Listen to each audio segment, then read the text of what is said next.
Coming up in today's episode, India creates some more space junk, the Starliner might get delayed again, and the Tesla Q1 results are in. Let's get ludicrous.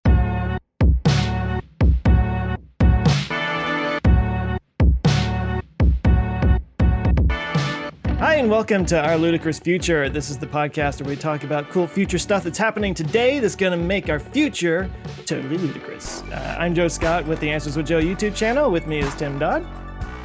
That was like the most professional intro I think you've ever had. I started to be like, welcome to Our Ludicrous Future where we don't have an intro. Well, maybe this one will almost stick. I don't know. I like the variations. Well, hi, it's me, Tim Dodd, the Everyday Astronaut from that internet. And of course, we have Dr. Ben Solons. What's going on, guys? It's Ben Solons from Teslanomics. Doctor? I don't know what you're talking about. Doctor of Tesla and the nomics. Ooh, that's right. Yeah, see? Surgeon. Dr. Surgeon Ben. Yeah. Yeah, guys. Wait, we're going to see each other really soon, huh? Hope so. Not hope so. I mean, we're all going to Florida.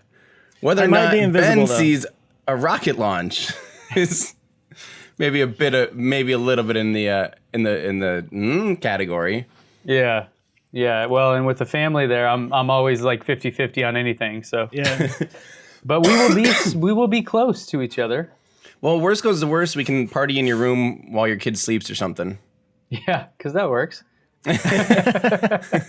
I know how kids work. Come on. Yeah.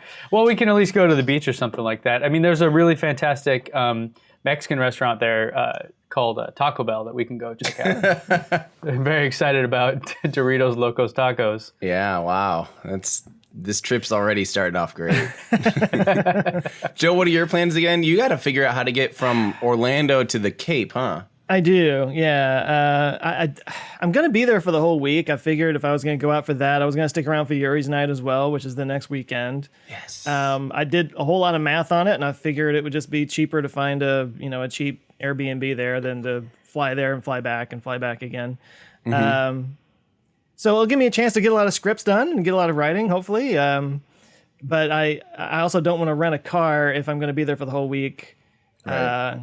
Just to add to the expense of it, like that kind of undoes everything. So, yeah, I guess I need to get a bus or can you Uber from Orlando to Cape Canaveral? That would be a long Uber. You could, but you definitely don't want to. There's a lot of buses because that's where all the cruise ships take off of from is Port Canaveral. So there's just like constant string of buses that they go out to the port, I believe. Okay. I haven't really done that before, but yeah, you should easily be able to find transport out to the Cape. Yeah. Okay, well, so hopefully, and they drop you off. I think you're staying in Port Canaveral, right? Yeah. Okay. Apparently, like where I'm staying, you could watch the launch from there with binoculars, probably, but. I mean, closer. Most of Florida can actually see the rocket launches, actually. So anywhere out on the Cape, and you're going to be close enough, you could walk right up to Jetty Park, I think. But you're going to be at the Field of Heat, right? Well, that's what I paid for, so. Yeah. Okay, so that's what you're going to want to do. I haven't got any tickets. I was asking you about that before that we got online, but. Yeah, you'll probably want to, make sure you can redeem them or call them if you need to and be like, hey, I didn't get any extra confirmation, but I think as long as you have your email confirmation, you could show up and. I've never been to Kennedy Space Center. I have never been to a launch. I'm a total virgin at this, and I'm kind of looking at you and like, please tell me what to do. Please tell me what to do. Well, the good thing is it's honestly like it's fairly easy. I mean, you'll be 20 minutes from the entrance of Kennedy Space Center, so you're not going to be far away. And okay. Yeah, and I think I'll have a car. I believe I am. Sorry, Ben, I think I stole your car maybe, but I was going to give you a hard time like, oh, it's just me, my wife and my kid, but I'm sure you need it. Wait, your wife is coming? Yes. So she can hang out with Jack and we can party is what you're saying. That's how that works. Well, that's great that she's coming actually. It'll be fun. Yeah. No, we are planning on taking an Uber from Orlando to Cocoa Beach. Yeah, because the same thing, because renting a car is like stupid expensive. And we have the only thing that sucks is we have to, we have kids, so we have to travel with a car seat. So that's like an added thing, but it's not that big a deal. What day are you flying in? Tomorrow, Friday. Okay. Well, I can be your guys' Uber for a little bit, I think. Everybody's out once we're out in the Cape. Seriously. I mean, like I said, Taco Bell is right there. I mean, it's Taco Bell's one of those great places. When you go there, you're just like the king. You're like, yeah, I got you. What do you need? Get anything you want on the menu. It's all good. 62 it's cents. on me, It's all like $2, $3. Today's podcast sponsored by Taco Bell. Apparently. I wish. That would be great. Wow. Get that fat Taco Bell money. Oh, man. Yeah. They just send you free coupons for tacos. we each got paid $1.50 for this. Yeah. In coupons. So good. So good. Man. We should probably talk about those. So we've talked on the show that my rule of going to a rocket launch is I don't book anything until static fire these days. Which, so for those of you curious, it's specifically a SpaceX launch, because SpaceX, they take their rocket that's totally like ready to go, basically. They roll it out to the launch pad, and they fuel it up. They light the engines. They keep holding it down, luckily, because if they didn't, it'd be bad. And then they make sure everything is totally good to go. That's their last check before they fly. It's called the static fire, and typically that's about 3 days out from the launch day. And this Falcon Heavy is technically totally new, because they're using Block 5 boosters, and the last one was just a demo. They kind of proved out a lot of their, the push rodding systems and all those separation events on the last Falcon Heavy. But technically, this version is like a brand new rocket compared to last year's.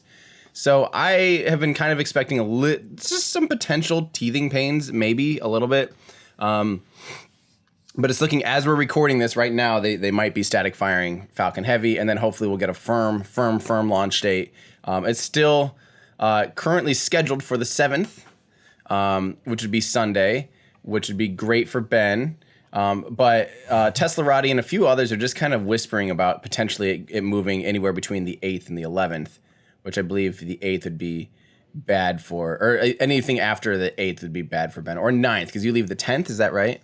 I leave the 10th, yeah. So they had previously said, I think, that a backup launch window was on the 9th. So that's kind of where I'm hoping it's either. Sunday would be great, but if not, we'll just hang out at the beach.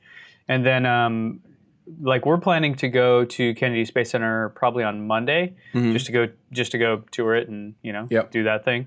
And then so Tuesday launch would be perfect for us, because it's one of those things where I don't know how you guys feel about when you travel, but for me, if I'm already going to go and spend a bunch of money and take the time, then I'm going to do the thing, right? I'm not going to be like, oh, sorry, it costs a couple $100 extra to change your flights. No, I'm going to change my flights and I'm going to stay. Yeah. So I would prefer not to do that, but at the same time, I think we're going to see it either way. Yeah, I agree. I think that's really smart. I think you'd feel really bad if you were driving away as the rocket's taking off. Yeah, and it's one of those things too where we have family in Miami that's going to come up and visit. So when we looked at it, if it was just me going, it would be literally I'll book it 2 days in advance and just go and see it and come back. But I wanted to bring my son, and then now my wife's going to come, so it's like a whole event, you know.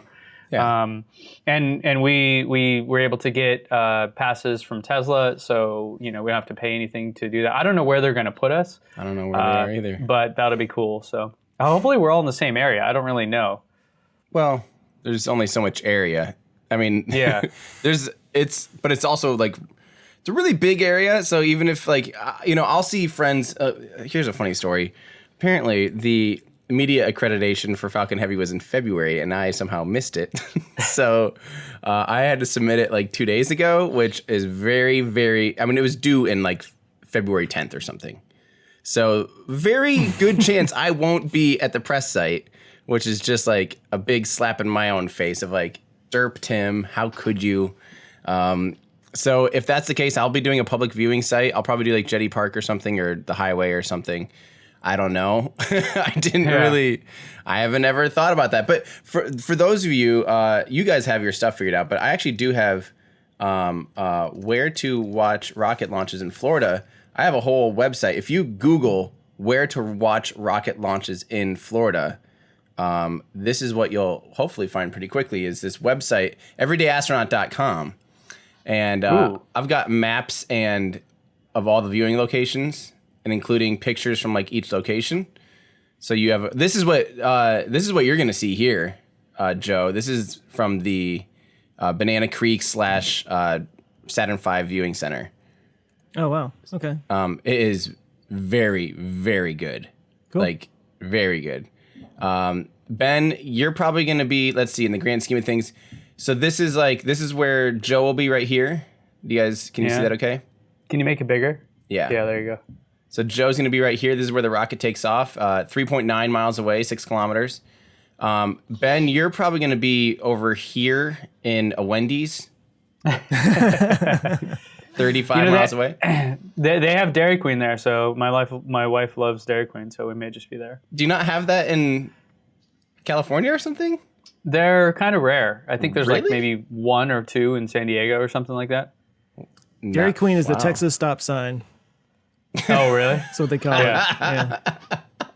It's funny, all these Texas things like stop Circle sign. K. We don't have Circle K out here, but I grew up in Arizona where that's everywhere. So They have Wawas in wow, in Florida. Oh, speaking of weird places to stop while I'm just scrolling through this for some reason. In Texas, what's with Ben or Joe? What is with those like Buckaroo something that's like Buc-ee's, yeah. 1,000 stalls or something? Like take a Walmart parking lot and just make it full of gas pumps, and there'll be 6 cars in the gas station and 47 free pumps. I'm just like, they're brand new too. Like you were betting that heavy right now on gas pumps. You know what I mean? Like, what the heck were you doing? This is like a 1-year-old place, and you went from like, oh, the normal place has 20 pumps to we're gonna do 100. What are they thinking? Well, what's more important is they have about 1,000 urinals. That is important. They're kind of famous for their bathrooms because they're just huge and ridiculous. And do they have the tank game? Have you seen that one? the what now? Oh, there's there's a supercharger in Yermo, California, on the way to Vegas from LA, and there's a urinal with the tank game. So as you're doing your business, there's a video screen up above, and you can aim, and the tank starts shooting at things. Whoa, That's awesome. It's pretty. I would turn into a 10-year-old immediately. No way. Is there any? You like go outside. You're like, okay, I need more coffee because I want to go. Oh, I'm empty. Out of ammo. Yeah. Yeah. Is there any chance they can get that in our Teslas so we can play like I don't know, invaders or whatever, alien invaders, and you just pee on your floor mats? I don't want to pee in my car. Okay, our podcast is officially. Why don't We they pee in just? Tim's car. We pee in Tim's car. That's he just invited us. Yeah. Okay. Yeah, or that rental Tesla. Yeah, there you go. Sorry, guys. Sorry, Frunk. Yeah. Woo, sorry, So- tangent there. Falcon Yeah. Heavy. Let's go. So Falcon Heavy. So what you guys can expect, don't forget, this will be taking off. I need to see if my website has this actually. That would be. Wasn't it like curious. 4:30 p.m.? Yeah, it'll be a beautiful, like, almost the same time actually as the last one, which is very curious. Just happenstance. So it'll be kind of that like. You want it to be a little bit later in the day, just so so it gets a little bit cooler. Although it's still Florida, so it'll be hot all day. And then the sun will get a little bit lower, so the clouds will get a little more dramatic, and that's a really good time for launch. Is like sometime within like 3 hours of sunset is just like beautiful. So And how early should we get there for that? traffic That was the will one be thing I was wondering about. traffic will be nuts, guys. As early, like I would find out how early Kennedy Space Center, specifically for you, Joe, will let you check in, and you might as well just get there. Like you could almost get there in the morning and make the day of Kennedy Space Center. And as soon as they let you go out to the viewing center, because that way you're just on site. You can make that your day of like, I'm going to see Kennedy, or one of your days to see Kennedy Space Center. Another pro tip, if you even plan to go twice on the same trip, like say you want to go for, the day of the viewing, you actually have a ticket kind of included. Like you get it, that's part of your viewing ticket includes an entry to Kennedy Space Center, I believe. But say you want to go again, It's like $50 to get in one time, or 55 or 60. It's $100 for a year pass. Oh yeah. So like if you even plan to go twice, just get a yearly pass, and then you can exit and come back in the park whenever you want. I just do that every year just because. San Diego Zoo is like that too. Yep, it just makes sense to do an annual pass, and then it's just kind of fun. So even if you don't know if you're going twice in that same trip, if you ever think you might come back for another launch, which I'm warning you, you guys might catch the bug and find yourself coming out there often. Really, it seriously is like, it's nuts. So I'd get there for you, Joe. I'd get there as early as you can. Like I would just plan to get there in the morning. Ben, for you, and depending on your situation, I have no idea where you guys are going to be. You might not be too bad, but that road going up to Kennedy Space Center, either of the roads, you can come in from the south from like Cocoa Beach area, or you can come in from like Titusville from the west, are the kind of the two main ways that people will get to the visitor center. And let me show you guys here. These roads like Falcon Heavy was the worst I think I've ever seen. And it was like, oh my gosh. Okay, so this is Titusville here. Titusville's up here. But this is one of the main roads into Kennedy Space Center right here. Mm-hmm. And this highway will get backed up to here easily and stand still. And getting from here, so say the launch is T-minus 1 hour, it will take you more than 1 hour to get from here to here, and you will miss the launch. So if you are not at this point within 1 hour, you're going to see it from the car. Same with down here. This is the other main route up to Kennedy Space Center. And this is a new route, Blue Origin's right here, which is kind of fun to see because it's a huge factory. They now have a new entrance to Kennedy Space Center right here. You used to have to go, it was weird, you'd loop around. The same type of thing here, you'll be cruising along this highway thinking I'm so close, no problem. Then boom, right here somewhere, it'll just be standstill, and that will take you still, an hour as well. So I'm in the mode of plan at least 3 hours early to get, if you're trying to check in somewhere at Kennedy Space Center. That's my advice. Where's Cocoa Beach relation? It's south? Yep. Yeah, let me show you that. Sorry. Because that's where I'm coming from. Yeah. Yeah. So you'll be, if you're listening to this episode, I apologize. There are a lot of great visuals happening. Yeah, So this is mostly for just me and Joe. Yeah, this is the asking Tim how to get there. So just so you know, too, so Cocoa Beach is down here, right? Yeah. Orlando Airport is over here. Yeah. So that's 40, 45 miles. That's why I'd be really curious about getting an Uber. You might want to pre-check that. That could be $150 or something. That's still a fraction. That's not even a day rental. Yeah, that's true. But then Cape Canaveral is, this Port Canaveral area. So Joe, you're going to be right here. There's some fun restaurants and stuff around here. And then I think you're down around here. There's a few different, the Westgate, or wait, you're at the Westgate, aren't you? Not that one. There's another one south of there. But yeah, there's the pier here at Cocoa Beach, which is kind of fun. But most the actual proper Cocoa Beach is down here.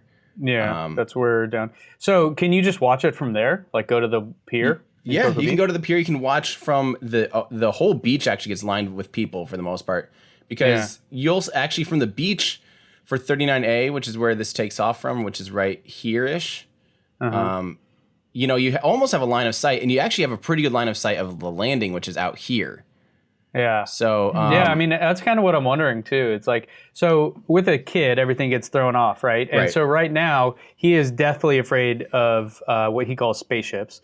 What? He needs rockets. I thought he loved them. He does, but he thinks we're going to put him on it. And just tell he's him you're not going to. It's that simple. I know kids. Yeah. Right. So he doesn't even know. We've had to convince him we are not going to watch a rocket launch right now. Because otherwise, even trying to get him on the plane tomorrow would be a nightmare. It just wouldn't happen. What? So he's more excited just about the plane and then going to the pool at the place we're staying at. Keep it that way. So it's a question of we got these special access Tesla blah blah blah to the launch. We may literally just go to the beach and watch for 5 minutes and then go inside. We'll see how it goes. But there could be worse things to do, though. I mean, absolutely, that still sounds pretty great. Yeah, and the place we're staying has this like massive kids splash pad thing. It's kind of funny. Our son's a little too young and just a little too introverted for it, but they have like an adult zone, which doesn't sound like what it sounds like, but it's like where you can sit and have a drink, and like your kids can play in the splash pad.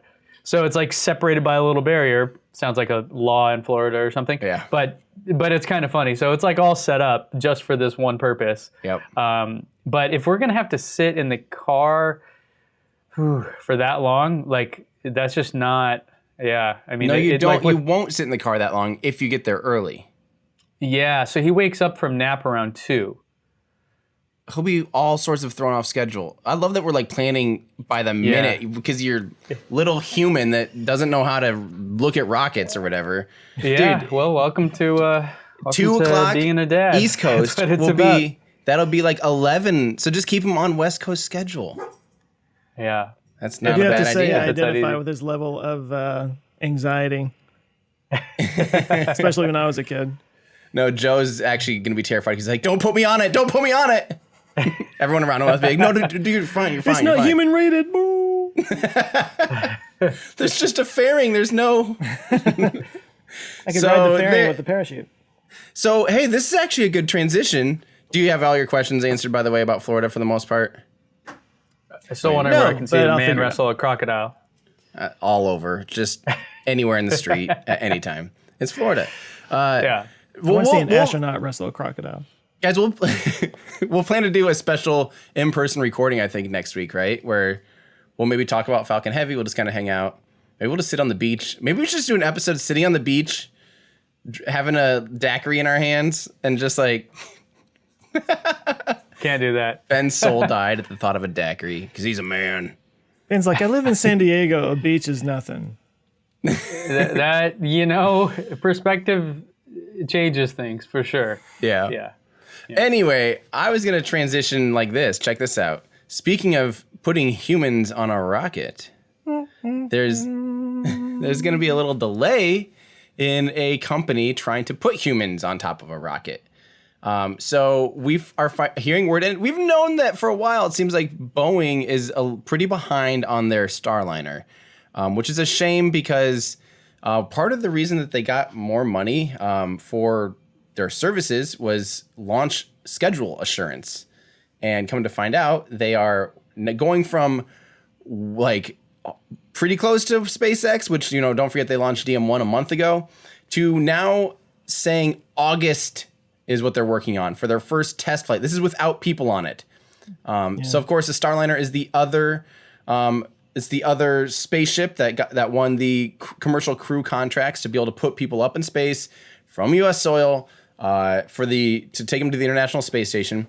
And unfortunately, so this thing is supposed to ride on top of an Atlas V rocket. It's going to be in that N22 configuration, which is no fairing because it has the Starliner on top, which has never had an Atlas rocket. An Atlas V has never had no fairing on top of it, so that's fun.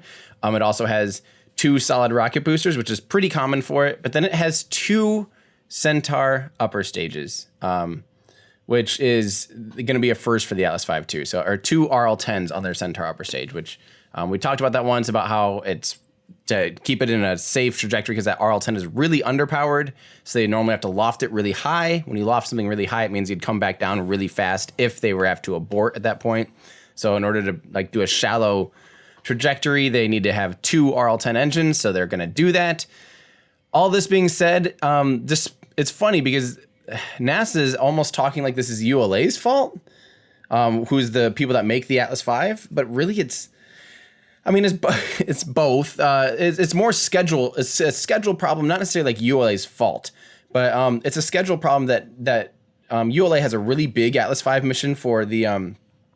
They have who was it for again? Crap! I hate when I'm just like reading. U.S. Air Force. There you go. The AEH-5. So it's a national security launch. That takes precedence, and that's currently scheduled for June. And the pad, Slick 41, takes a while to turn around. They also have the same integration facility, so they wouldn't be able to even begin integrating the Starliner onto an Atlas V until after that thing launches. So we're just talking about at the earliest at this point, like August. That's crazy. That's a long time for a company that got paid. Part of the reason they got paid more was for schedule assurance. But it's not because there's something wrong with it. It's just more of a scheduling thing. Well, I mean, the fact that it's still not ready, that's wrong. You know what I mean? Like, okay, yeah. the vehicle was supposed to be done like years ago. And yeah, it's just a little bit frustrating to see that it's this far behind. I'm gonna play the completely naive role here because that's me anyways. But Starliner is not SpaceX's thing. Correct. That's Boeing. What is SpaceX's thing? The Crew Dragon capsule and the Falcon 9. What was BFR? Nothing. Neither of those. BFR hasn't really happened yet. BFR is now called Starship. There you go. That's why you're Starship. Yes. Yeah. Yeah. Oh. Now I see your confusion. Yeah. So BFR is now renamed Starship. Totally different thing. This whole time I totally thought you were talking about SpaceX, and then you pulled that up. I'm like, wait a minute. Yeah. No. That's so Starliner is Boeing's crew capsule. Yeah. Starship is SpaceX's next generation mega rocket. This reminds me of when everyone was naming cell phones One something, the like Galaxy One, the HTC One, the One Plus, the One S. You're like, what? Who makes this? What is this? Yeah. It's like everybody sending things to space is calling it Star something. Yeah, it's true. So yeah, this is not. Man, Boeing is having a bad day lately between SLS delays and because they're the prime contractor for SLS. Between Starliner super behind, and of course they're like, you know, the actual 737 MAX 8 fiasco. I mean, they're like not doing so hot right now, which is it's unfortunate because I want to remind everyone whenever we have an opinion about a company, that's not reflecting on the individuals at the company. I have really good friends that work at Boeing that are awesome people that work really hard, that, you know, are just as frustrated with some of the things. And sometimes it's not Boeing's fault. It's like schedule of this or that, you know, and, oh, we had this all of a sudden a new mandate on this and we had to change it at the last minute. You know, there's all these things. So just a friendly reminder, if you work for any company that we ever talk about, like, we understand that you're probably working your butt off, and it can be pretty, you know, it can be pretty disheartening to have someone saying anything just like negative about your work. It shouldn't. I hope that you don't take that personally of like reflecting on your work, because we understand that I assume you're trying your best, but it is just frustrating, you know. It's a big assumption. But, okay. But it can be frustrating though when you have a vehicle that it looks like it's so dang close to ready. It just slipped this much more again. I mean, it was originally like for the beginning of the year, and now we're looking at like 6 months later. And this one will have people on it. Nope, not the first. It's going to be just like the first Crew Dragon mission. Right. But this is intended to have people on it. Yes, exactly. I don't know. What do you guys think? Is it like, is this a big deal? Do you think it'll just be I would like to see it go up, obviously.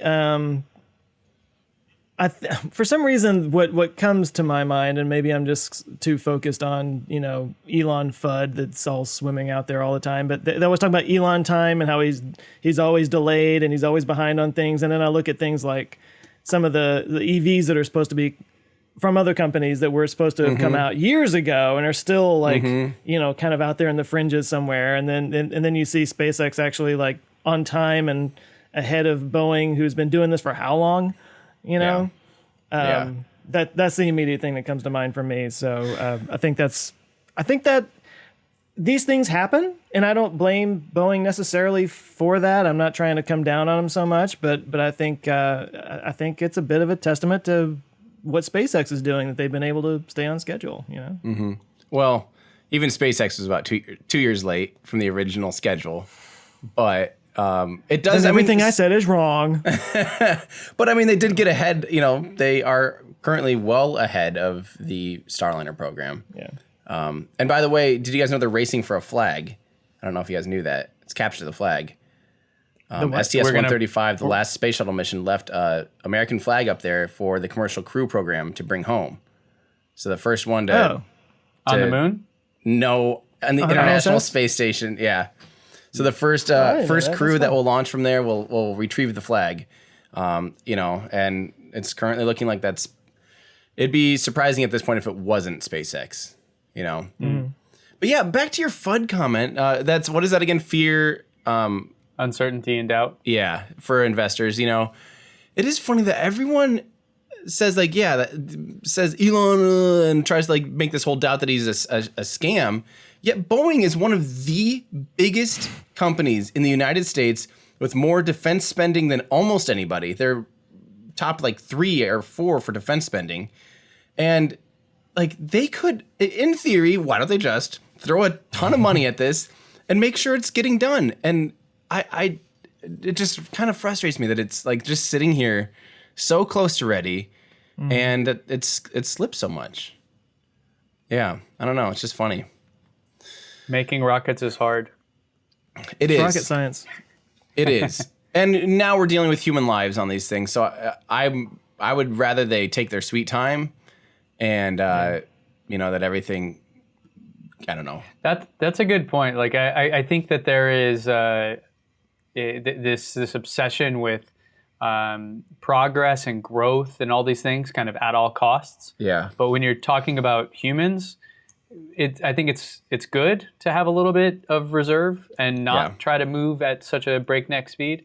Yep. I mean, that being said, we did do this in the 60s, right? So yeah, it's not like it's not like we've not done this before, but right.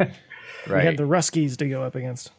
Yeah. Well, we talked about that last week, how all of a sudden VP, Vice President Mike Pence and Bridenstine are pushing on a 5-year plan to the moon. And I would love if they genuinely push on that really hard and make it happen, because I think it takes that kind of impossible goal with funding and a really big, congressional push and everything to make that type of thing happen. And I would love to see that happen. So, yeah. I mean, words are one thing, money's another. Yeah. One of those actually moves the needle, and the other one is just media. Yep. Yep. So, speaking of moving on. Oh, heyo. No, we actually have a lot of topics that we're trying to cover. So I was like, yeah, let's move on to another Starship. Yeah, so Starship was delayed, but guess what is doing pretty good is Star Hopper had its first burp, everybody. Ding, ding, ding, ding, ding, ding, ding, ding. So remember 2 weeks ago, I was down in Texas stalking the Star Hopper, which is SpaceX's, it's just basically like their flying water tower that has a Raptor engine attached to it. It finally did its first test fire, and this is it. It was about 2.5 seconds, 3 seconds. There you go. It's a big thing, accomplished. Yeah, that's what I was hoping to try to catch, which I was way off by 10 days. But yeah, that's what we were hoping for. This is good. Nothing blew up. And again, just a friendly reminder, all this is for now is literally firing the engine, making sure all the subsystems are working. They first had to figure, think about how many valves are on that thing. And I think they're having problems with extreme cryogenic temperatures, making some valves kind of sticky and stuff. So, there's so many moving parts before you actually, light the engine. So they were just going incrementally, one step at a time, one step at a time, one step at a time. And finally they fired the engine. It's tethered, the vehicle's tethered to the ground via giant cables. And then hopefully soon we'll see them consider removing. Actually, the next step would be if we start to see them putting quick disconnects for the umbilicals, the fuel lines and everything that fuels it up. As soon as we see them attaching quick disconnects so they can pull them back, and then let it actually start. That's when we'll start seeing it hop around. And there's a chance I might just go stalk it during that period because I want to see the first flights of this thing. I want to see it. I want to see a 8-story tall, 9-meter wide, 30-foot wide water tower floating around. To me, that just sounds like I got to see that. I have to see that. I'm hooked. Will you guys come meet me? Go ahead there, Joe. I have some questions about this. No, I think I just laughed. So how do you control it? Do they have, whatever kind of guidance systems or whatever? Because you made it sound even now just that it's basically just the engines attached to the water tower. Mm-hmm. So it has an avionics suite on it. So it has all the sensors. There's going to be gyros and accelerometers. and all the GPS and everything that's going to this is probably a similar system to what's on a Falcon 9. I can't speak for specifically. I have no idea what they actually have on it and what Starship will have that's going to be different than a Falcon 9, but it's probably a system similar to that. But the way that these rockets steer, and the way that most rockets steer, is by gimbaling the engine. So that's actually allowing the engine to swivel just on 2 axes. It doesn't need to swivel on its like Z axis. So it's so it swivels, left and right, basically, left, right, up, down, and so to speak, actually, left, right, forward, backward. Anyway, and that's how it will steer itself and control itself, and that's such a it's the broomstick thing. Like you're controlling something from the base, and just by changing your input, and the vehicle you really eventually. See that I don't know. New Shepard. Exactly. Oh yeah. When you see it time. land, it really does this whole thing. Yeah. Yes, big time. You can really that's a vehicle where you can just see it going nuts, which is really fun to see. Yeah. And this will have that system, and that's going to be its primary control. I think eventually they might add some thrusters, some cold gas thrusters as they, practice some maneuvering. I don't know. We'll see. But that was just, to me, I'm looking at it going, okay, there has to be more to it than just the engines. Otherwise, this thing's just going to freaking shoot off somewhere, right? Yeah, but it really is just the engine, but it's just that the engine's steerable. Got it. So right now there's 1 engine on it. Correct. But they're going to have 3 eventually? Eventually. On the hopper? Hopefully. There's places for 3, and it's designed to have 3 eventually. Well, what struck me, and maybe it was just a perspective thing, but the way that, that shot that they took with the little guy standing there just to kind of show what it would look like and everything. Yep. It had 3 engines, but it looked like they were like lined up in a row. Yes, they are. That's interesting to me. Yeah. It seems like they would be more like, around that round shape. Cluster type of I don't know the word for it. Like in a cluster. But I think the reason is, let me try to find that picture and I'll show you. But I mean, do you have any idea why? I mean, yes. that just seems odd to me. Here, I'm trying to find, here we go. Let me share this with you guys. So for those of you not watching on YouTube, I'm pulling up, if you just type in BFR 2018, you're going to see some pictures from the Dear Moon mission or Dear Moon speech. And what happens is basically all 7 engines are very clustered. In general, they don't go to the outer perimeter. They don't make it all the way out to, the full 9 meters. They only fill up 6 meters or something of diameter on the inner core of the vehicle. And I think the primary reason is spacing wise, you could probably fit all 3 in a pretty tight cluster, smaller than this, and probably you could fit 3 Raptor engines in like a Falcon 9 core. The problem is that at one point you're probably going to want to cut down to your single engine, for your landing burn, most likely.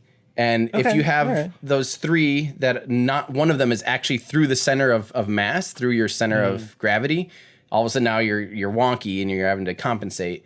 I think this allows it, I don't know. It allows for redundancy there. When you look at that picture, there are like 3 in a row, like in different directions. In the middle. So in all directions. Okay, no, that really. makes sense. That makes sense. Yeah, having one in the middle, that makes sense. And I wonder if the eventual thing will make it so, say they light these 3 in a row, we'll say, just for those of you not able to see, like horizontally, there's 3 in a row.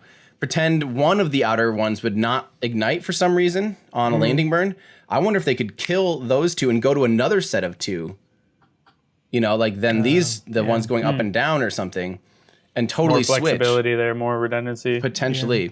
And then also having 3, Elon, it was, I think at 2017, he mentioned that it was actually, I think 2017 after they first called it BFR, and they kind of scaled it down a little bit. He did an AMA on Reddit, and he mentioned that they'll definitely want to do 3 engines redundancy for landing burns. So that means basically they could do it on 1, they could do it on 2, but they'll start off with 3, I think, for all landing burns. And if something happens, they have redundancy then where they can ramp up the other ones and continue on. So yeah, so eventually Starhopper will have 3 engines. And the funny thing is so the engine that's installed right now is serial number 2. Serial number 3 actually fired for the first time just 30 minutes after this, but up in McGregor, Texas. So at their test site. So Starhopper fired, and then 30 minutes later, serial number 3 fired up at McGregor. Totally different teams, which is crazy. They have teams that are able to fire and handle the the Raptor engine like this. You know what I mean? Like, that's kind of crazy. And then serial number 1 is the one that had a little bit of some kind of problem at some point, and I think they're refurbishing it as we speak and getting that ready to go. So pretty crazy that they have 3 engines kind of out in the wild already, and soon all 3 of those will probably make it onto the hopper, and that's when we'll start to see some pretty crazy stuff. Yeah, cool. Yeah, Yay. I'm excited. Yeah. Joe, do you want to take this next one? This one's pretty crazy. And you've done videos on Kessler syndrome and stuff, haven't you?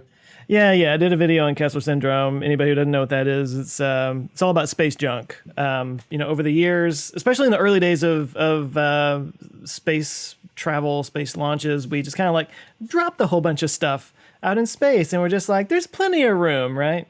Well, that room got filled up after a while, and now we've got, what is it, like over 100,000 pieces of space junk up there. Well, India did not help things out this week because they tested an anti-satellite launch, or an anti-satellite missile, and they blew up one of their own satellites in low Earth orbit.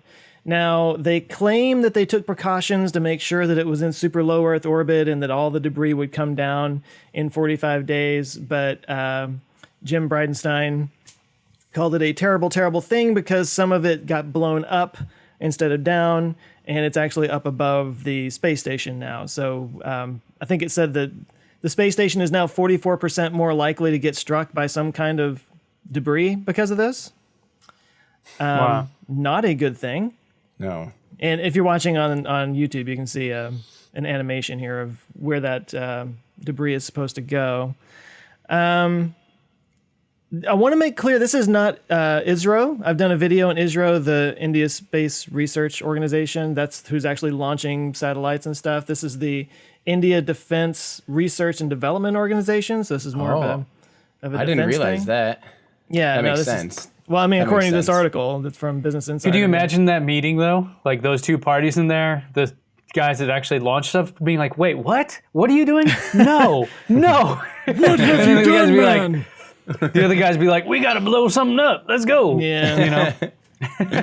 Well, and this is one of those things they want to show. I mean, it's not just India.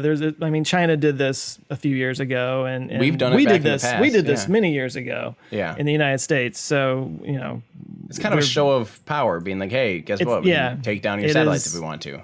It is a genitalia measuring contest, and it's basically their way of saying if you put something up above our country that could harm us, we'll be able to shoot it down. Yeah. And I understand why they would want that capability, and of course, to have that capability, you got to test it in some way. But it's still just not. It's not a good thing. Like, pretty much everybody's upset about this.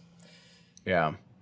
I'll play the realistic aspect of this too, is that don't forget, debris will never really, it's not like it's just going to all of a sudden encompass the entire Earth, like, 360 degrees. It'll stay on its inclination. So it'll stay like a hula hoop, like a ring of Saturn, basically. Yeah. It'll stay in that thin band, but now that thin band is contaminated at many different altitudes. Yeah. Like you said, somewhere above, because when you blow something up, it kind of goes in all directions. And some of that got pushed down deeper into our atmosphere, so it lowered. So that means it'll deorbit sooner.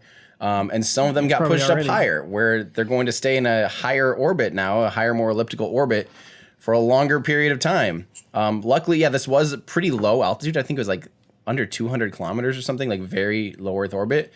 So most of it a good chunk of this stuff will deorbit very soon, like within weeks, months. It won't be an issue. But there's still going to be potentially hundreds or thousands of pieces now floating around that will take years to deorbit. That's not good. Yeah, they're saying actually this particular one it says they modeled. Okay, so a software engine. I'm just going to read for a second. The software engineering company called Analytical Graphics made a simulation. That's what you showed a minute ago, and they modeled 6,500 fragments. So they're thinking it's at least 6,500 pieces that got added up there.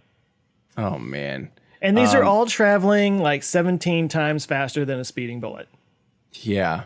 So That's and to the point of like 44 more times, or 44% more likely to, cause risk or whatever to the space station. Yeah. Don't forget the general risk on the space station is like really, really, really low for actually like a catastrophic, collision. Like it's calculated. They literally have the calculations on the percentage, and it's like, I have no idea. I'm going to make something up, but it's like 0.01 or something percent chance that all of a sudden, a piece of debris will come and hit you. So now we're at like 0.14 or whatever. You know what I mean? Like it's not. Yeah. It sounds like 44% more likely they have no chance of surviving. There's like the relevance of that number, right? Like there was something in San Diego recently about like crime in an area is up 450%, and it went from like 2 instances to 10. Right. And you're like, this is a city of 3 million people. Yeah. So that, in perspective, okay, bad, naughty, like bad idea. But at the same time, like hopefully as long, there's going to be a couple months here where it's really sketchy. But most of the stuff will deorbit really quickly, though. Yeah, they're saying it should all deorbit by 45 days, but clearly there's some that got launched up further and is going to be problematic. When I was doing my video on Kessler syndrome, one of the facts that I ran into, and Tim, you tell me if this sounds wrong, but it said that they actually have to adjust the space station at least once a month to avoid pieces of debris. Mm-hmm. So this is like an ongoing, constant thing they have to keep in mind. Yes. On the space station. Yeah, because they like we said, they track it pretty accurately, and they have, for the most part, these things kind of travel in clusters, and in certain inclinations and at certain altitudes. So it'll be like, all right, we're coming up where we are getting, I don't know, we should probably raise our orbit for the next little bit so that we aren't anywhere near this.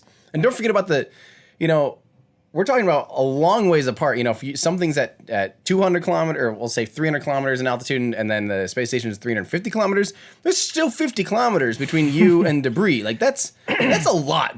And like, say someone shot a gun 50 kilometers away, you're not going to be like, look out, duck. So in the grand scheme of things, yeah, right, going dude. That fast. You're in Texas. There's a gunshot from you every 5 feet from you. I mean, guns are one thing. But yeah, I mean, just in perspective of things, like they can pretty safely mitigate this for the most part. But the big thing is like for the next couple months, like I think a lot of people are going to be on kind of high alert that hopefully, it doesn't take out another satellite, because then you start getting into Gravity, the movie Gravity, all of a sudden becomes real. Well, that's the whole chain reaction thing. Like if it takes out another satellite, that just creates more debris that can hit another satellite, and that's the fear. That's the danger, anyway. Yeah, that is. Wait, is this why Instagram went down last week?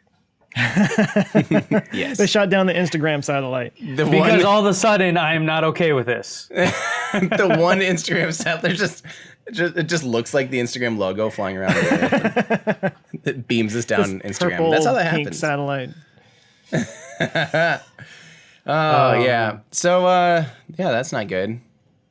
Let's move on to something better. Yeah. Is there any good news this week? Because I feel like we had delays. Let's let Ben talk for a minute. Yeah.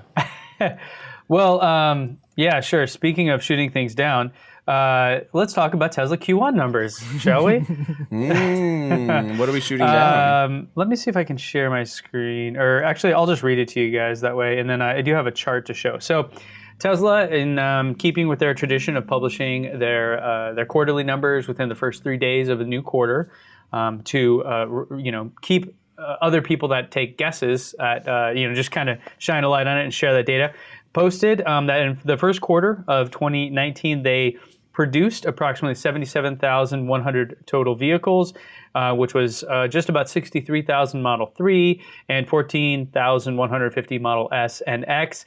I believe that's S and X combined, so I don't believe that's each. Deliveries, this is where the actual, like, what you count as a sale, and in order for it to count as a sale, the person has to actually take ownership of it. So if you paid for it and it's like all done, but you don't have the vehicle physically, it doesn't count yet. Just to clarify what deliveries means here, they delivered approximately 63,000 vehicles, which was just about 51,000 Model 3 and then 12,000 S and X, which is actually a pretty big drop, I think. Now, this is a lot of what the headlines will say bad, because it's 31% down from Q4. However, to put that in actual context, this is 110% above last year, Q1.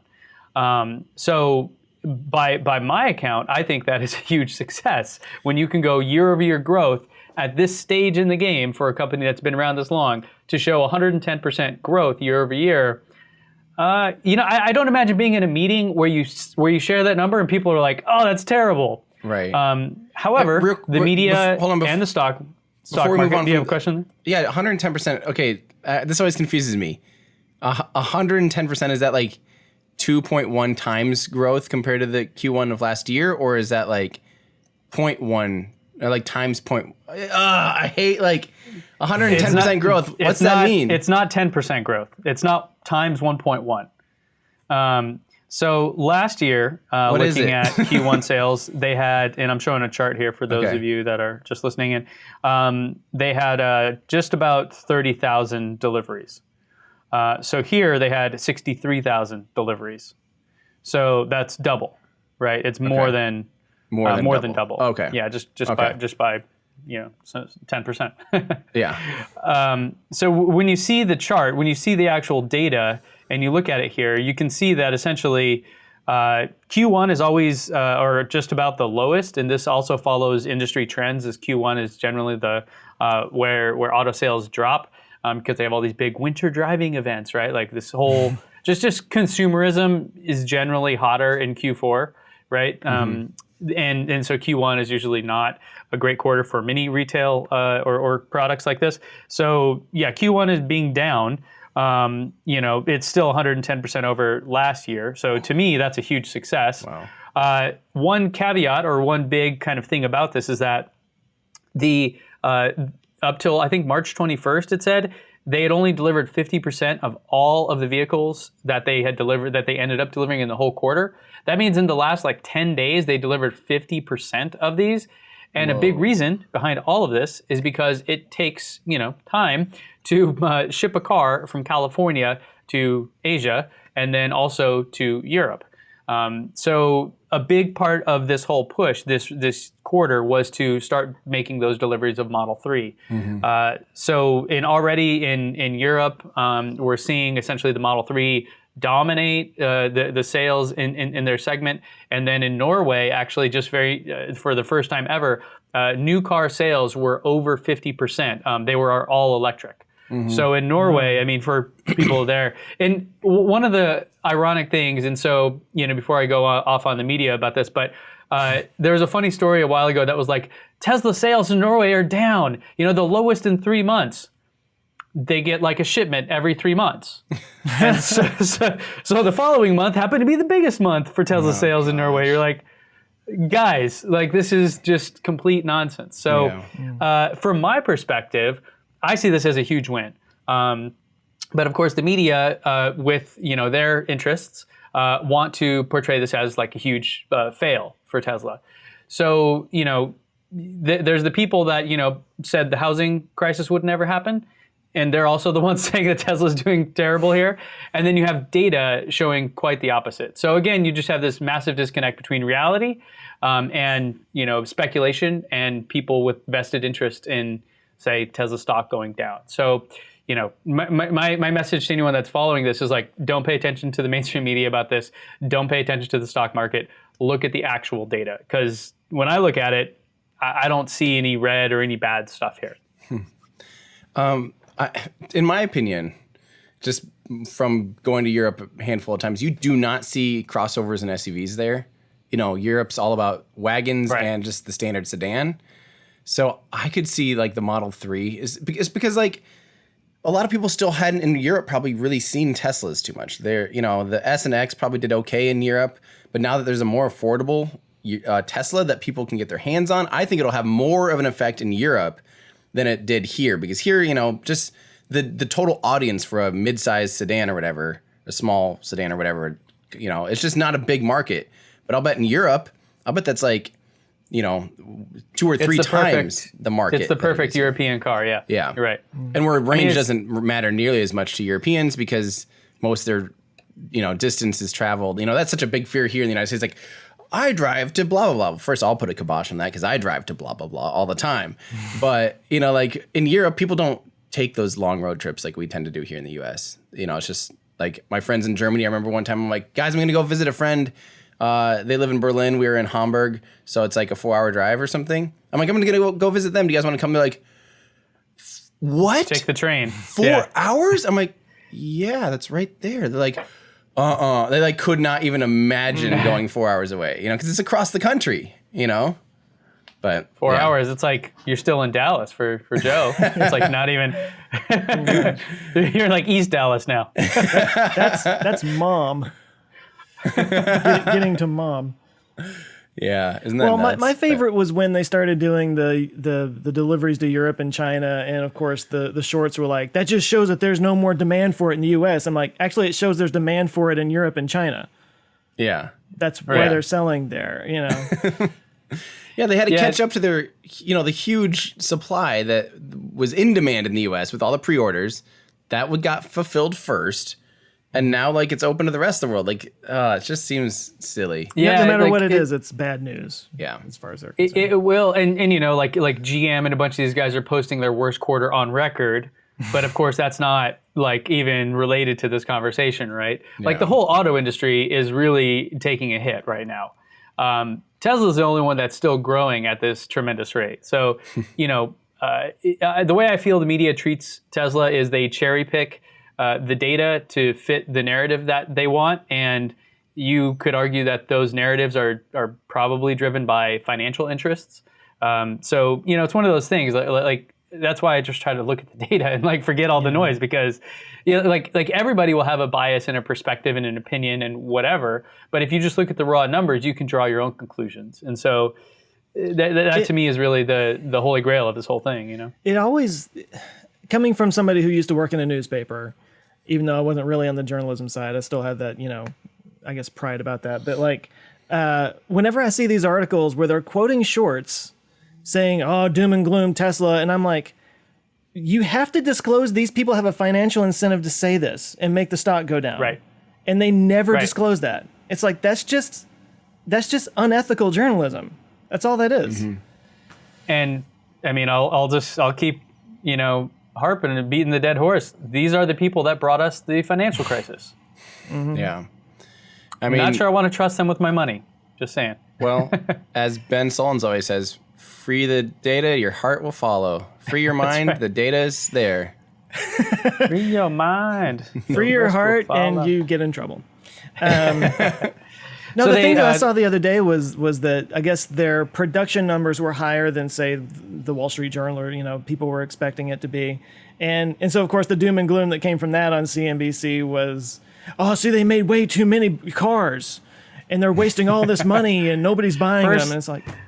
First it was they can't make a car. Yeah. Then they can't make a car that people want. Then they won't be able to charge it. And then they won't be able to make the $35,000 model. And then, now it's going to bankrupt them because they made a $35,000 model. Yeah, right. That's what I'm saying. You can't trust these guys, right? They have interest, like you're saying. They have actual financial interest, and they're serving that. That's why it's just like it's funny whenever you see a analyst from so and so. Like, right? Yeah, you mean media personality? You paid to say these 5 things. Yeah. Gotcha. Yeah. Check. Yeah. Like you always have to look at that, and thankfully, this isn't something where there isn't actual facts that we can look at, right? Like there are a lot of media stories where it's like whatever the person said is kind of all you have to go on. Here, there's actual data, and that's why I stick to it, because that's the real story to me. So I think this is huge. I think it's great. If you look again at just that ramp of delivering 50% of the cars in the last 10 days or something like that, Q2 could be massive for them, right? Mm-hmm. Remember, Asia and most of Europe don't have these tax incentive things like we have going on here. So I think they're, anyone that is saying, oh, well, when the tax credit goes away, that will reduce demand. I think that's true because it's an incentive and it's a financial one. Like clearly, money changes people's perspective and behaviors. So I don't think that you can say that will have zero effect. But in a lot of these other places, that it's not really as big of a deal, or if there's even any incentive at all. So I think that the thing most of the folks reporting on it don't understand is that Tesla isn't just making electric cars. They're making people want cars. I tweeted this out, and it was one of the most retweeted things I said, but I have a hard time imagining a vehicle other than a Tesla that doesn't feel like you're driving a flip phone from the 90s. Because they all basically suck. Like I've not been in a car that's not a Tesla where I'm like, wow, this is cool. Yeah, everything I get in, it's like I even got to go check out the like latest top of the line Rolls-Royce SUV, and I got it. I'm like, yeah, my grandma would really like this.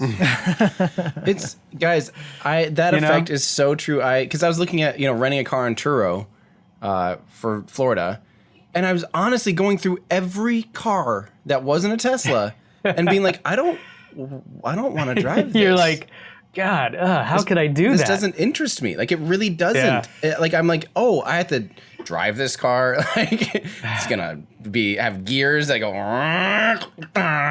like it's just like all of the things, and then like the dashboard looks like it's made with crayons. Like, I just want my Tesla. Yeah, you get so spoiled that not like, and I was, I even before actually signed the papers and totally purchased the Model 3. I was still looking at like all other options because I road trip a lot, as you guys know. I road trip a lot, and the EV is less ideal for that situation. And I consider something like a Honda Accord hybrid, something that's a good, like gets like 45 miles to the gallon, will just be a killer grand touring car. But I'm like, I would have done that if it's like autopilot was as good as, because they have driving assist. Autopilot's a big deal. Like, there's nothing else out there that can do that. So then I'm just like, well, okay, I guess I have to get a Tesla.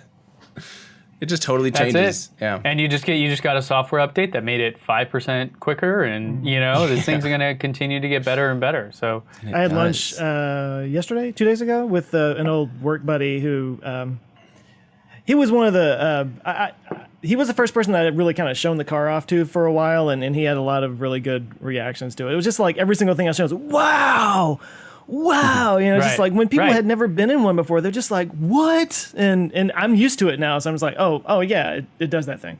Yeah. I mean, it's the first iPhone, right? It's the first time you went from a flip phone, the old Razr or whatever, to an actual iPhone. It just blew your mind, right? You could browse the internet on your phone, and it wasn't some like crazy lame version of the internet. It was like the real internet. Yeah, well, and you had a full keyboard that you could type on. I mean, that's amazing. Do you remember how many people back then, when that came out for the first year or so, is people being like, I have to have physical keys. There's no, you're never going to catch me dead typing on a touchscreen. How many of those people now have a physical keyboard on their phone? Yeah, I have a friend who still does. He still insists on it, and I'm like, you know what? Do you, man? That's good for you. Yeah. Good for you. Yeah, good but for the rest you. of us, like, clearly that was the best idea, and like clearly that was the best execution of that technology. And I think it's the exact same thing where you just can't even imagine people are also like, I don't want to touch a screen when I'm driving. Like, dude, you said that same thing about your phone, and now you will never go back. Yeah. They also, I just saw an article come out recently talking about they're going to be working on updating the voice controls for it, which I think is very welcome because yes, I definitely agree that finding something on a touchscreen is not ideal when you're driving. And because it's already on a touchscreen and you have a button to enable voice control or voice commands, there's no reason why you couldn't connect those two things. It's not actually complicated whatsoever. Yeah. So we should be getting to the point where you don't even need the screen, essentially. Yeah, that'd be crazy. Yeah, that'd be crazy. So speaking of updates and stuff, and updates to voice command, they also are finally looks like they're going to be releasing Navigate on Autopilot update, which will have you don't have to use the turn signals to do lane changes. It'll do it on its own. Ben, you're not a big fan of this, right? Well.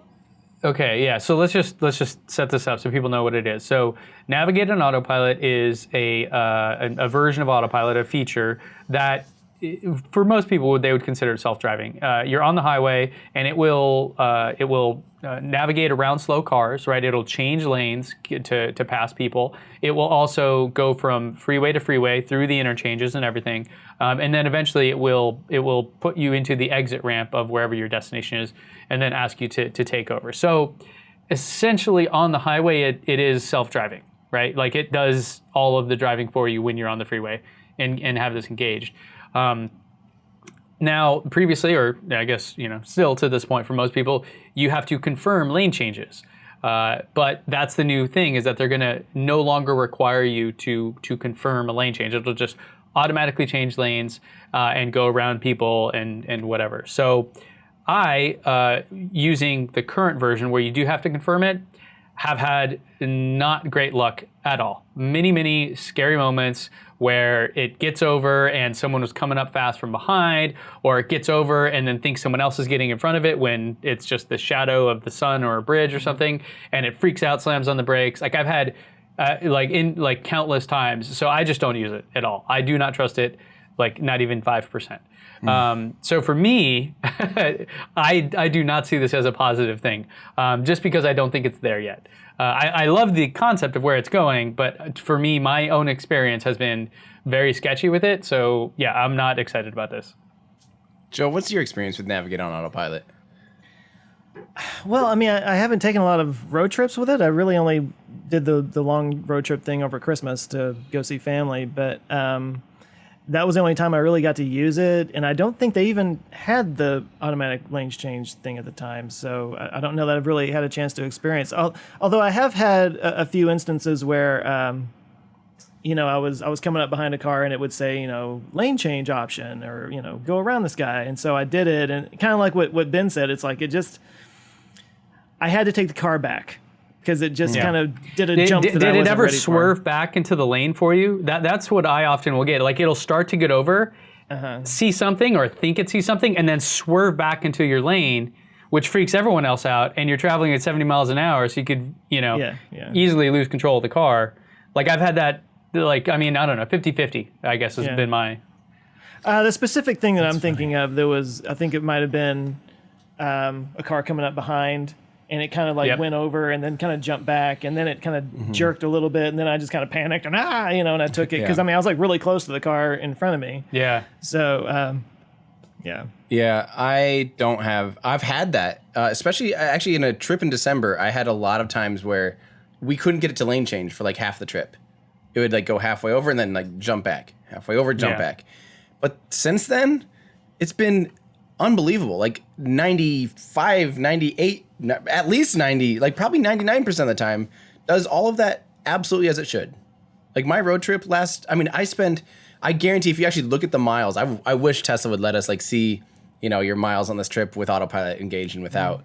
I guarantee my miles driven was probably 99% of the miles driven with Navigate on Autopilot on.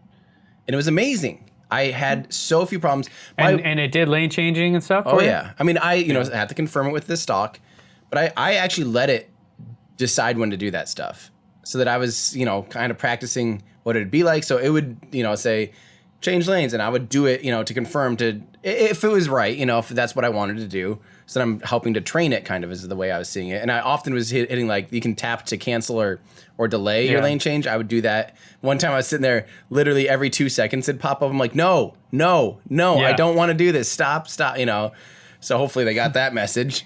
But for me, it's been incredible. And I've been very, very, very satisfied with it. So I don't know. We should go to LA whenever you come visit again and try it, because that's where I have the hardest time. Not only are people maniacs when they drive in LA, but there's there's several freeways I take, like the 605 and portions of the 405 and stuff, where there is have you guys ever had phantom braking on autopilot? Not navigating on just regular? We've talked about this. Yep. Yeah, so it just kind of hits the brakes.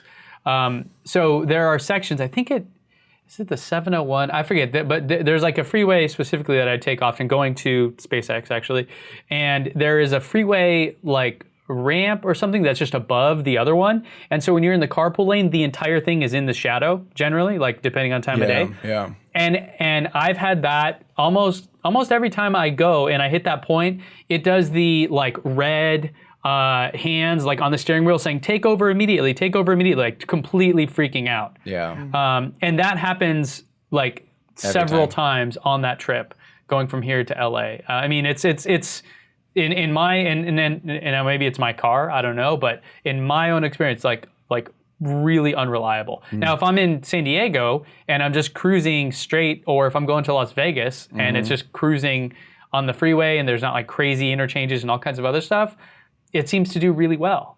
So I think like the conditions matter a whole lot, you know? So I wonder if you just happen to be in I mean, I'm on like conditions. where there's no overpasses. Like it's just a highway, just a boring highway. And it's great. Like it handles it so I think regular incredibly autopilot works really well. Yeah. But the navigate, for whatever reason, when I put navigate on autopilot is when all my problems happen. So really? Yeah. The one thing that I really wish it didn't do is sometimes you'll be in the passing lane, passing a car, and you want to get over quickly because someone's on your butt, you know, because that's how people do it. Like, oh, I need to be up as close to these kids, so you know I'm in a hurry. And then you turn on the turn signal. Sometimes it actually slows down to get into that lane. That's bad. Don't do that, because then that's just asking to get rear-ended, you know. That's one of the things that I wish I could train it and say, no.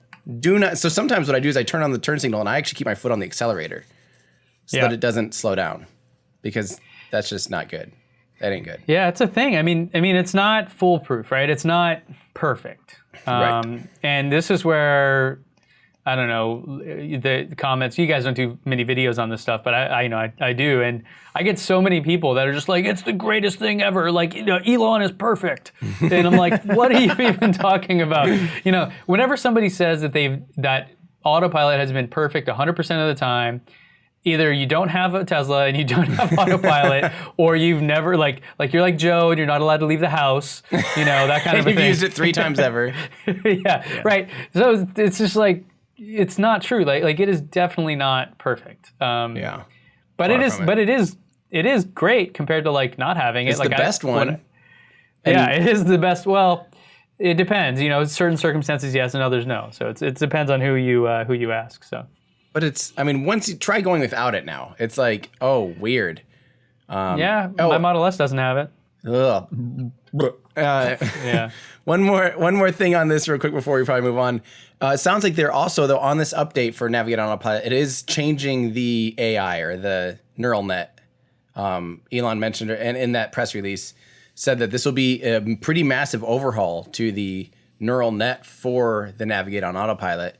Which sometimes at first that's not necessarily a good thing, because, you know, it's trying to relearn some things, I think. But I like when they do that, just because to me that means like we're making progress. You know, it means that we're getting deeper into this thing. So yeah, and there's hardware, you know, related to this. Some other news I heard, I think it was last week, about that reportedly the newer S and X and maybe probably 3 as well are being shipped with hardware version 3 with the new autopilot hardware. Which, just to remind everyone, is not cameras. The cameras, the sensors are all the same. It's just the computer that's different. Right. Yes. Yep. And they developed it themselves, which is such a great move. And so, Tim, you have the full self-driving package, right? Yeah. Yeah. So. Right. So you should get the update for free. Joe, did you get it? No. Okay. So if you want the full self-driving, you'll have to pay for an update, and we don't know how much that'll be when yet. that capability actually happens, I might spend the money, but until then, yeah. So for my Model Y, so I've actually got this question a lot, so I'll answer for anyone that's been listening here this long. Now, I would buy full self-driving if I were buying a Tesla today. Because now there are features that distinguish the two. Yeah. You know, and it is expensive. You know, I mean, I think it's the same price as it was previously. Like autopilot alone got cheaper, but the overall thing is the same price. I forget, but it's like $8,000. So when I ordered my Model Y, I included that. Yeah. And also, you know, hopefully in a year and change, there'll be even better features. You know, like we've talked about. So I would do that now, and I'm excited about that. So. Yeah, hopefully better things to come. Updating the neural net is a very tricky thing. I don't know. Because it's almost like I don't know if you guys know this, but like if you ask Google, if you went to talk to some engineers there and said, hey, how does the search algorithm work? There's actually not a person that could tell you, because at this point it is so beyond human comprehension. and so it's one of those things like, there may be unintended consequences here, right? There may be, it may get really, really good in some cases, and in other cases be worse. So I'm always nervous about that, but you know, hopefully it's all for the better. Yeah. Well, I mean, why don't they just update it? Why don't they just do that? Why don't they just Is that how we're gonna get into this every week? Is just like starting to say, why don't they just a bunch? When am I Maybe. gonna make a bumper for this? Do it. Why don't they just? All right. So today's why don't they just is a pretty classic rocket question, actually. This comes from Rocketry Articles at Rocketry Article on Twitter with hashtag why don't they just put some air breathing boosters to rockets? So, you know, like a jet engine as opposed to a rocket engine while it's in the atmosphere. You know, why not just use the atmosphere instead of, you know, to its advantage as opposed to not having a rocket engine the whole time? What do you guys think? I'm going to imagine it's just a weight issue. I mean, it's the same question of like, why can't they just have a jet engine that goes up high enough and then rocket boosters kick in and then it goes up into the up into space? And I don't know the specific reasons why that won't work, but I think I've actually heard you talk about that before, Tim. Right. So I'm more curious what you have to say about this. Well, I want to hear Ben first. I think it's probably one of those things where, yeah, you don't get enough thrust out of it. I would have to imagine. Otherwise, yeah, kind of to Joe's point, maybe if you could get enough thrust out of it, it might be cheaper and easier just to fly the plane up really high and just kind of let it go from there. I don't know. It doesn't seem like that maybe is powerful enough. I don't know. That's my guess. So I think this question could probably be answered in 100 different ways. But here, just while we were talking, I pulled up the last Falcon 9 launch, for instance, DM1. And let's look at some numbers here real quick. We're less than a minute and 30 into flight. We're already at 18.7 kilometers in altitude. So that's already higher by a lot than any airliner a minute and a half into flight, right? So you can imagine the air is unbelievably thin already. So the amount of work okay, first off, like jet engines in general don't have as high of a thrust to weight ratio as a rocket engine by a lot. And to get off the ground, that's what matters most is your thrust to weight ratio because you're fighting gravity. So say your thrust to weight ratio is 1 and your engine's producing exactly as much thrust as the vehicle weighs. Guess what? You're not going anywhere. I mean, of course, if it stays like that, you'll drain fuel, the vehicle will get lighter, and the vehicle will start to ascend. Oh. But now say your thrust to weight ratio is 1.1, right? So like a little bit higher. You'll still waste a bunch of fuel, and you'll very slowly rise off the ground. So you're fighting gravity. Mm-hmm. Now, say that your thrust to weight ratio, so the amount of thrust the rocket's producing versus the amount of gravity, you go to 2 to 1. So you're lifting off the ground with twice as much power as gravity's pulling you down. You basically got infinite more lift than 1 to 1. You know, you're producing infinitely more work than you would at a 1 to 1 ratio, right? So every time you ramp that up, you actually are getting, because the first one amount of thrust is null, is negative. You know what I mean? Right. So the rocket engine can be firing and not actually countering gravity. So anything after 1 is when you're actually producing work. So you actually double the amount of work really when you go from a 2 to a 3. So from 2 to 1 to 3 to 1, you're really doubling the amount as opposed to like 50% more. Mm-hmm. Does that make sense? Mm-hmm. Mm-hmm. So that's it's important. The whole rocket equation, the tyranny of the rocket equation. Exactly. That's a huge part of it. And so a jet engine, although a jet engine can have fairly high thrust, they weigh a lot, and they only can work for about the first minute of flight on a booster, which the booster, you know, flies for about 2.5 minutes. So after that first minute, now they're just dead weight, you know. So here's booster separation was at about 2.5 minutes on this particular flight.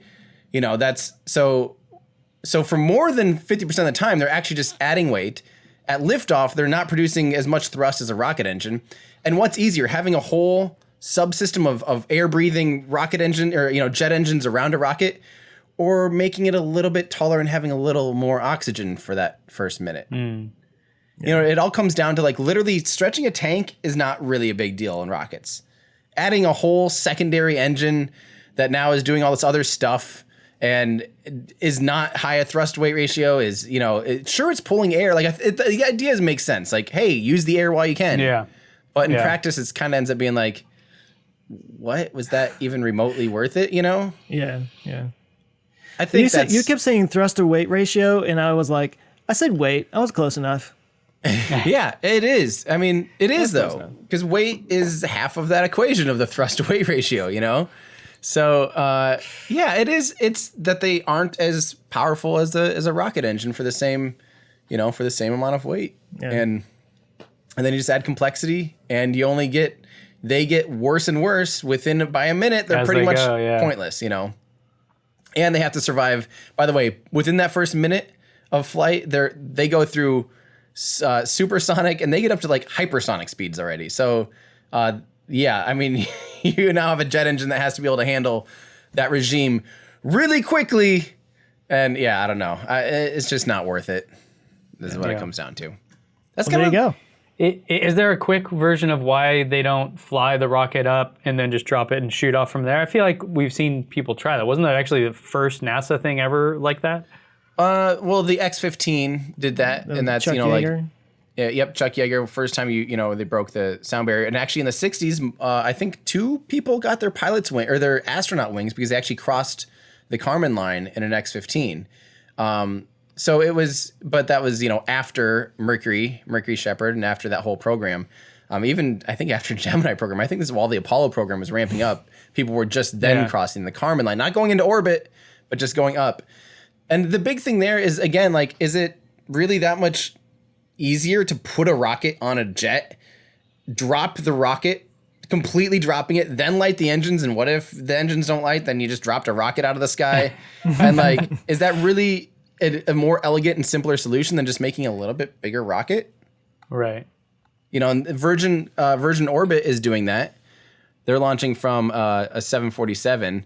And they're going to be dropping a rocket. It's a liquid-fueled rocket that's going to drop and then shoot up and go into orbit. And definitely there's a scale limit, because you're talking about a 747, one of the biggest airplanes ever made, is required to launch a 150 kilogram, like something that a rocket, Rocket Lab's Electron can launch. It's that same class of vehicle, and that your limiting factor is the size of your airplane. So yeah, and the baggage fees must be crazy. But yeah, now you look at like your operating costs. Like, is it cheaper to fly a 747 for 2 hours and all of that infrastructure than it is to make the rocket a little bit bigger? So you're saying it comes down to economics? It always does, and just practicality. Yeah, Right. Air launch makes sense. It's cool. I love the idea, but really in practice, it's not. You're not gaining that much efficiency out of the vehicle by being that much higher. You're not getting that much velocity because you're only going, 1/15th orbital velocity, basically. Right. You still have a long way to go. A long way to go. You're only gaining. When the math works out, you're like gaining 3 or 5% or something. Yeah. Right. So it's like, just make it a little bigger and launch it from the ground. That's what it comes down to. There's a reason why they do things the way they do things. Yeah. Yep. That's what it comes down to, is the people that do this stuff have probably tried that, and then just that's common wisdom now. It's not worth it. That's with so many things, right? Like, especially in YouTube and business and everything. It's like, I'm sure someone smarter than me has already figured this out. Yeah. Like, I'm just gonna go with the way everyone else does it, because why try to reinvent it? Yeah. Yep. Unless you're trying to land rockets or produce EVs on the road. Like, those are just some of the disruptive markets. So I think that's the things, we're seeing some disruptive things and be like, look, that worked. So let's screw convention or whatever, let's go against convention here. First principles, right? If you're trying to do something that no one has ever done, then you kind of have to reinvent it. But yeah. Well, what are you guys working on? Are you guys going to try to squeeze out a video here before you get down to Florida? Tesla Q1 stuff. Yep. Yeah. Well, I shot a video, and it's being edited right now, so it'll be out on Monday. Yeah. Cool. It's on genetic modification. Oh, nice. Yeah. Guys, I'm so far away from having any of my stuff done, because it's just like, I feel like between traveling and traveling again and traveling some more, and Falcon Heavy and taxes. I don't know if you guys did your taxes already, but that's been the past week of my life. Yep. Gotta write a check. It seems like every year this time of year, like last year, I had a big lull, like in videos. When we all make a big push, I feel like, during like the holiday season for some reason, because we're not stressed out enough. And like, I got super, like, I produced tons of videos in December, still a handful in January, and then like all of a sudden I'm like, oh man, I gotta get some sleep. That's funny. See, I'm always burnt out at the end of the year, and I just do kind of experimental videos on random things, and then don't care. Yeah. And that's like the total wrong way to do it, because you get paid the most for videos in December. You know. Whoops. Yeah. Oh well. Yeah, I tend to do like a end of the year review that nobody Yeah. wants to see. Yeah. Yeah. Yeah. I have the Astro Awards that I feel like is way too much work and not enough reward. But Yeah, exactly. whatever. I enjoy it. I have fun with it. Yeah. Yeah. Yeah, I'd love to do EV reviews, like, you know, like the best EVs of 2019. It's the same one as 2018 and 2017. Let's talk about all the ones that still haven't come out yet. Right? Yeah, there's a That- competition. That should be your video each year. EVs that were supposed to come out that still haven't. Right. Right? Yeah. I think that'd be let's just fun. a Tesla competition review. Yeah. It'd be it'd be a long video, and it'll always be long. There's Tesla killers that still don't exist. right. The Tesla Right. killers I of did- yesteryear that don't exist. For the record, I did see an e-tron out. Who makes that? Audi. Yeah. Howdy, yeah. And I was impressed. I was like, oh, cool. It looks like a regular car. Like I mean, A nice Audi, car, yeah. like many of these guys, obviously know how to make good cars. Mm-hmm. No question. The problem isn't like with the car part of it. It's the making it electric part that they struggle with. But I was like, wow, this is great. I was really cool to see another electric car that it didn't stand out as like, it just looked like a cool looking Audi, you know? I was impressed by it. I mean, I love that these guys are doing this. I just wish that they would, I don't know, like maybe call Tesla and pay them a lot of money to make their batteries or something. Like, I just wish they were better. You know what I mean? Yeah. Yeah. So, Well, Well, with any stuff. luck, we'll see each other in a few days. Maybe we could do like a live stream for YouTube or record something. yeah. And That'd be super maybe fun. It'll be a little extra something for everybody. Yeah, we definitely need. We could do a live stream on our YouTube channel. Duh. It's like, well, which channel would we put it on? Yeah. Oh yeah. Yeah, that'd be live awesome. from Taco Bell. There you go. No, we could. Hey, we could do it by. Oh, I was gonna say we could do it by. Of course, I Still Love You, the drone ship, but that won't be in port. Guys, I've never stuck around long enough to see a booster come into port. Joe, we'll get to see. Hopefully, Okay. hopefully, I've never seen that before. That'd be cool. But then again, it's going to be super far downrange. It'll be 600 miles, 1,000 kilometers downrange. It'll take so hopefully it goes off like Sunday or Monday, and we get the chance to see it like Thursday or Friday. That would be so. Or imagine on Yuri's day, like Yuri's night day, Here's a rocket coming in. freaking Dope. Falcon Heavy center core. Oh yes, Assuming We're all going to of us- take bets on. Yeah, I was going to say we're going to take bets on how many they land. all three. No think? problem. Of course. All right. Yeah, I'm like 100%.